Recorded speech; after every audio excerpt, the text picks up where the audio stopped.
We want to welcome our incumbent, Steve Adams. Thank you for coming this evening, Steve. And we have our candidate, John Brandreth. Thank you for coming. This is the format that we're going to be following. We've mentioned a little bit about the ground rules. I will be choosing the order, the response of the gentleman, and I'm going to try to be fair, and if I'm asking one person to go first too many times, someone raise their hand so I can be fair. Sometimes when you're up here, you're trying to think of all kinds of things, and so obviously it isn't intentional, but thank you. We are going to have opening statements. That will be for 3 minutes from each person.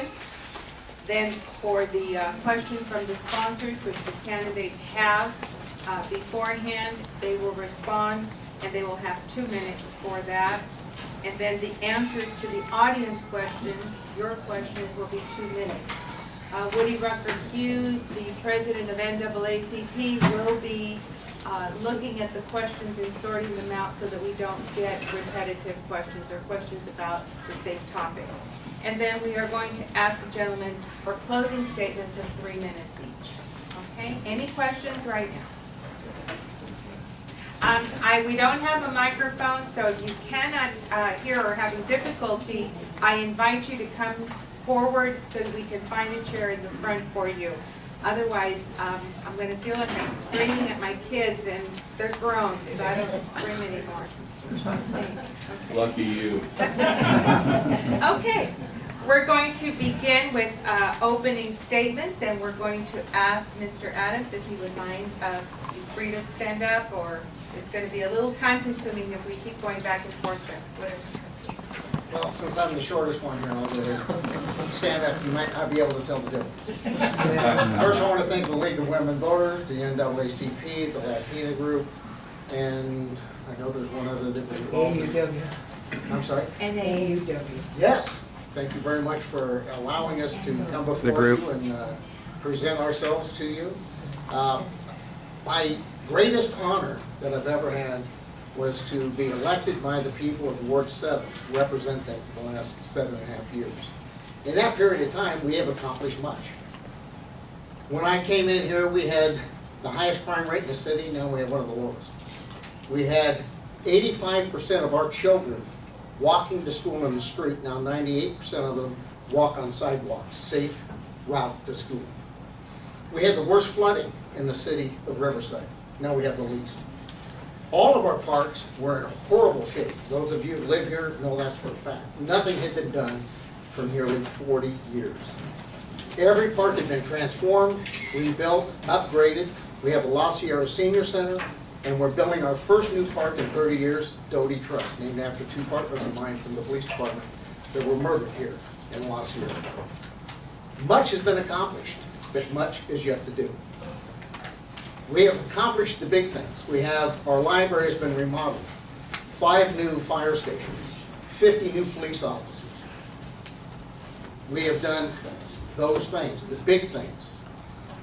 The La Sierra Senior Center, that was huge to be able to bring that out here so that the people in La Sierra don't have to be transported downtown or to Mag Center to participate in what goes on in the city. We have transformed the image of La Sierra from the lost area or lousy area to the gateway to Riverside and a preferred place to live, an integral part in what makes the city great.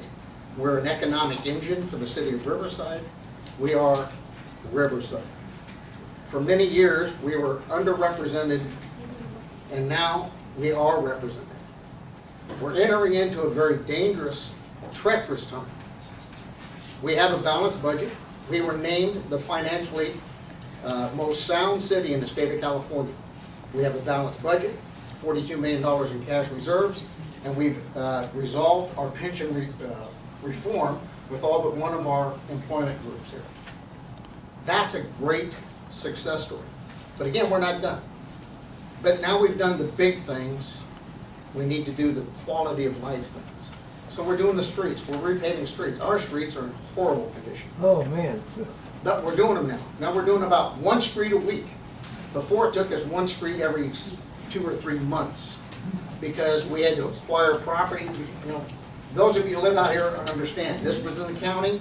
When it came into the city, there was no sidewalk, curb, or gutter, there was no storm drains. We had to contend with that. Now we can do those streets in a week. And we're doing them. We're doing more streets than we've ever done before. 150 new streets, miles of new streets, sidewalk, curb, and gutter. So a great success, and it has been my honor to work together with you to make those successes. Thank you so much. Thank you. Before I ask Mr. Broderick to come up, I neglected to introduce a very important person, and that is Katie Green, who's our timekeeper. Let's have an applause for her. The stop means you're supposed to stop clapping for her. So, anyway, thank you, Katie. And now, Mr. Broderick. Welcome, welcome, welcome. You know, it is it's exciting. It really is for me to have gone through this process up to this point.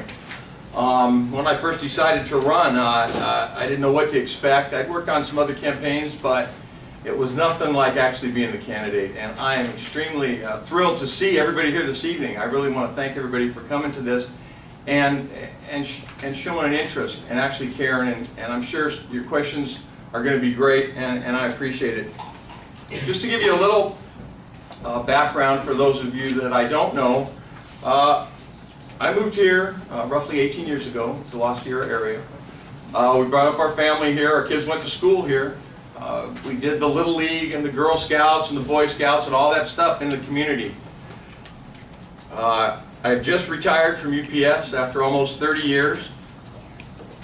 In that time that we've been here, and in the last few years in particular, I've been extremely involved in a lot of community groups. I started out with just our neighborhood watch. I eventually became involved with the Human Relations Commission. I'm currently on the Community Police Review Commission. I served on the Court Community Planning Committee. I was co-founder of a group recently here that we started, Atlanta. It's a community group that addresses issues for Arlanza and La Sierra. And I've worked with other community groups, RRR, and some other neighborhood watches. Tonight, you're going to get to see some of the differences and some of the similarities in what we think and how we think things should be. Some would say that Mr. Adams has an advantage because he has a record to point to. And he's been the incumbent for the last 8 years. I would submit that I also have a record. It's a different kind of record. It's a record of service in my job, in my career. As I said, I worked for UPS. So part of my job was always to problem solve, to provide customer satisfaction, and to figure out how best to serve the customer. This translates to the community by asking what are the needs, wants, and desires of the residents of this ward. And overwhelmingly, the answer has been they just want somebody to listen and fix what they seem to think are the problems. And their basic problems are quality of life problems. There's stuff you have to see every day. Potholes in the streets, trees that don't get trimmed, maybe houses with cars parked on the lawns and that kind of stuff. So to accomplish this, I intend to have regular public meetings in the future, once a month, either here at Bryant Park. I have a vision for building a partnership with the residents, and I realize it's going to take some time, but tonight is your night. Tonight is where you get to ask the questions and you get to judge the answers. So I'm here to listen. Thank you.